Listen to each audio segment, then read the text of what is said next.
Hello everyone, today we'll talk about how to fix or how to solve the problem of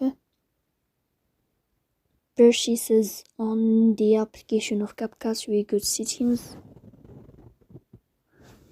Here in this page we go to apps, default apps, app settings. And above here you will search about CapCut and you will click. Then in this page here of app info you will click on first stop and you will click OK. Here you will enter to the window of storage. In this page you will click on clear cache. In the end you can turn off your phone and you can restart your phone again. So that's all. Don't forget to support us by like and subscribe. See you next time in another video, and thank you for your watching and your attention.